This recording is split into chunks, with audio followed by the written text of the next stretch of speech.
the people should be represented, what the proper qualifications to be a good representative were, as well as how the state should be represented in Congress. Federalist 51 states that, quote, all the appointments for the supreme executive, legislative, and judiciary magistrates should be drawn from the same fountain of authority, the people, end quote. Although the people were able to become more involved in their federal representation, states often limited this to white, wealthy, property-owning males before the Voting Rights Act of 1965, along with the 15th, 19th, and 26th Amendments. Although the founders struggled with how the states and people were to be represented, they also wanted to find ways to check the government, which they achieved in the Great Compromise. Relating to today, the new Georgia voting law has caused a huge controversy with rights of voters. At the Constitutional Convention, there are many issues that were not resolved regarding slavery and the ability to gain power within the executive branch. The only mention of African Americans within the Constitution was regarding the 3/5 clause, which did not even provide them representation. Through this, the founders only pushed back the inevitable, as issues of slavery eventually erupted, prompting the Civil War. Another issue that was not resolved at the Constitutional Convention was the checks on power within the executive branch. The executive branch has gained much unintended power over time. Federalist 51 states that, quote, ambition must be made to counteract ambition. The interests of the man must be connected with the constitutional rights of the place, end quote. A power-hungry person is counteracted by a system that gives him limited power. This power can be limited by making sure the person who is elected has views that align with both the country and the people. Today, the ability of executives to sign executive orders has been widely utilized and capitalized on. This can result in beneficial things, but is also a risk, as it takes away from the people's voices. Although the Constitution has been in use for 232 years, there are still some changes to be made to better fit modern-day society. The freedom of speech can be easily abused with the technological advancements in social media that are so readily available. In the US, 59% of teens struggle with cyberbullying. Social media makes it easy for people to take advantage of free speech, as they can easily cyberbully, threaten, or harass others without it becoming known, and therefore without punishment. In the court case Mahonoi v. BL, a high school student posted a picture on Snapchat using vulgar language towards school and cheerleading, and was then suspended from cheer for a year. We believe that schools should have the ability to take into consideration what students post on social media, if given the proof. The freedom of speech should be amended to specifically limit actions on social media as if they were public speech. Representation and checks on governmental power are essential parts of our country's foundation, although they can be further amended to fit modern-day society.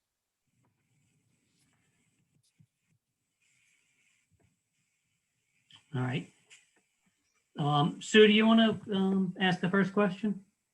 Sure. I'm going to start where you left off. You said the Constitution should be amended to limit action on social media to be treated as though it is public speech. I don't understand that. So I believe what we meant by this statement was especially the idea of clear and present danger, because public speech, if it's used to incite danger or incite violence, it is against the First Amendment.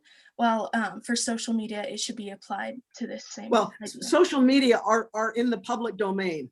Nothing we say on Facebook or Twitter or anything like that is private communication.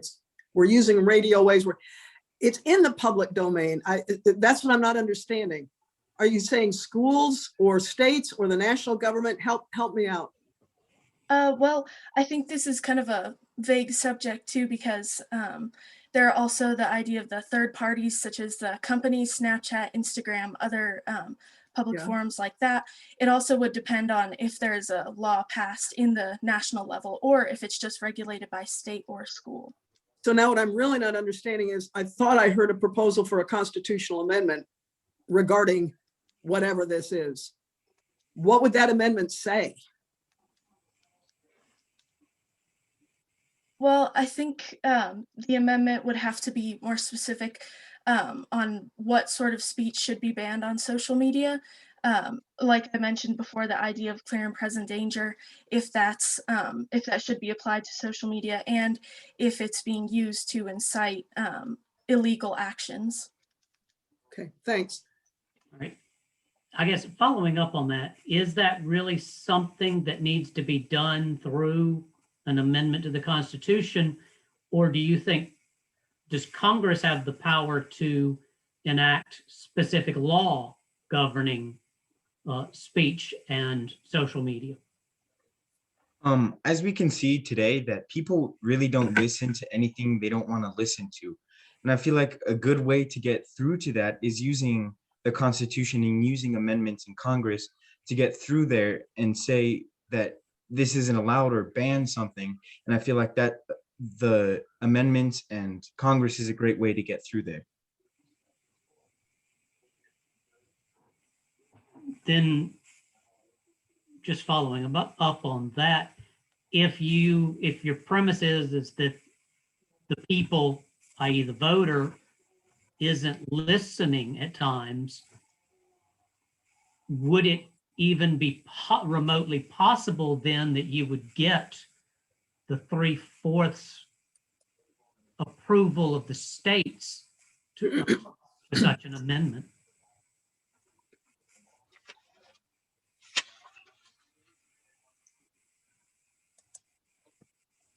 Would the public have enough interest to make this happen and push it forward?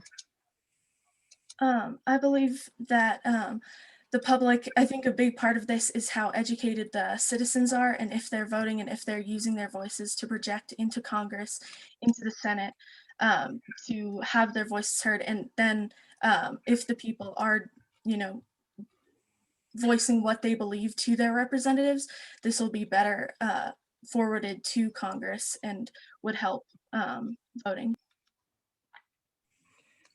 Thank you. I'm going to go back to your statement about executive orders taking away from the voice of the people. Can you talk me through that a little bit? Explain to me or give me some examples about executive orders and how they take away from the voice of the people?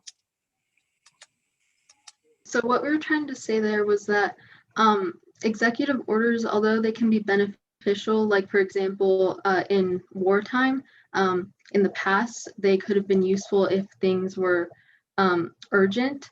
But I think that today, a lot of the time, they can take away from the people's voices since the people can't vote on it, and the executive just puts through an order that they think is best. But then again, I think it definitely depends on the circumstance because some executive orders are necessary.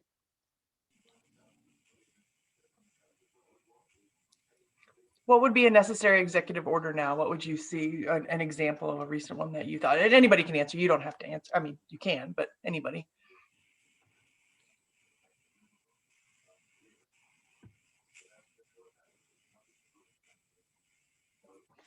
I believe that an important executive order would be anything that concerns the people and protecting their freedoms. I think this should and is the priority of the government, of course, what it's centered around. So any executive order that concerns the people and their freedoms. So let's go back to World War II and through executive orders, the interning of Japanese Americans. What was wrong with that? We're in war. And here's where I'm going. I'm puzzled by the notion that it is the function of government to protect my freedoms. That it somehow has some affirmative duty to step in and say, hey, Sue, here's a freedom you need protected. Well, I believe that especially in the World War II context, this was a very much violation of the people's freedom and of the Japanese Americans' freedom. And I believe that what I was talking about earlier with executive orders that concern the people's freedom, anything that does not abridge that freedom, anything that protects it, because the government's, the reason the government was made, the reason the government today, the democracy was made, was to protect the people's voices. Like the quote from Madison, the main issue of the government is to protect the people's voices, and all that authority comes from the people. Well, the Supreme Court certainly agreed with President Roosevelt that executive order on internment was necessary. Should we have had a public opinion poll or something like that to see if people agreed? I'm just trying to understand the limits here of so much of government action is a restraint on freedom, and the question is whether it is a necessary restraint, and how we go about deciding when it's appropriate and when it is not. I like your focus on process. You shouldn't ever use executive orders except when necessary. My problem is figuring out what does necessary mean. Going back to what you said earlier, I feel like I don't think there should have been a poll to the people, because obviously we put these representatives in charge to make important decisions like that for the people. And I guess at the time that was best for the people, even though it was wrong. And I feel like it's necessary when I think they were trying to be cautious more than ruling out a certain race or orientation or whatever kind of thing. But I feel like it was important because it was cautious and we were in a world war, and I feel like it was important at the time, but it still was wrong. Oh, look at that. It's time. Thank you very much. Thank Hey, you. that went fast. It went Thank you. fast. For the afternoon, fast one. Okay, judges, we have time for feedback. Okay. Beth, you want to start this time? Sure. Cognitive dissonance is painful, isn't it? But it's good. It's really good, and it's uncomfortable, but it's good. We're trying to push you. We're trying to help you go deeper, and so feel good about what you just did. You did something really powerful. You gave us a lot of really good examples. You put a lot of thought into this question, and our job is to push you and to help you even think more deeply about it and to continue to think about it. Your opening statements had some really good nuggets in there. You hit the, talking about slavery, checks and powers, qualifications, those components. Federal, as much as I love Federalist 51, you did quote it often, but it should be. I actually have it right here. But thinking about other resources and other components that are actually in the Constitution and some of the conversations from the convention would have been helpful as well. I liked the talking about freedom of speech, but I'm not sure that it showed your clear delineation about the process, about the changes needed to be made to the Constitution, right? Is that through interpretation? Is that because we can expand it through the courts and through legislation and those types of things? Or is it really, how can we think about that as an amendment process? And I think that's what Sue was trying to get at. As well, you did say schools, so is that more of a local control issue, right? Instead of at a Constitution level. It doesn't mean it's not an issue, obviously, and thank you for bringing it up, but just thinking about kind of what are ways that we can adjust and how we think about these issues and whose responsibility is it? But thank you so much for this conversation. I'm just excited to hear how you're thinking, what you're thinking, and thank you for doing this with us. I agree completely. You have some terrific ideas. I hope you'll have the opportunity to develop them more fully. You did put an awful lot of pressure on poor old Federalist 51 that may or may not quite have addressed the topic that you were attributing to it. And remember that the Federalist Papers were written after the convention to try to persuade New York to ratify. New York was doing very well under the Articles of Confederation, thank you. And it looked as though it may not ratify the Constitution. So the Federalists aren't as good to explain what the convention did. There you need to go to primary sources. And there are a couple of terrific websites about the convention that Gordon Lloyd, for example, has put together that just makes it so interactive and so fascinating to see the dilemmas that they were confronting. 13 independent nations trying to come together to figure out if they can be a nation. And the answer was, as you point out, oh, kinda. And we're still having those debates today. Well, we're kind of a nation, but we kind of still are a bunch of independent states. And the rise of the executive order, fascinating topic. Whether it's one that is best constrained by constitutional amendment or legislation, I'm not really sure. But you've certainly got me thinking about those kinds of issues. So thank you very, very much. I'll be very brief. I thought your reasoning and your arguments were good. I particularly liked your arguments about the necessity of federal executive orders. They have been probably the one most debated issue for the last 3 or 4 administrations. Republicans under Obama said they were abused, but then Donald Trump became president and they were suddenly the greatest thing since sliced bread. The one thing I do, like your argument that they should only be used when absolutely necessary.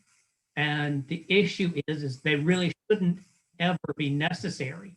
The only reason why they have been abused, if you agree with that, is the fact that we have a Congress that for decades has been dysfunctional. The House tends to be able to get legislation done quickly that the Senate just sits on forever. And it happens a lot of times at the state level. But unless you've got a truly well-functioning Congress, I think you'll probably never see the end of the executive order. Yeah. Darn it. Okay, thank you guys once again. Thank you, team. Yeah, You did an thank excellent you so job. much.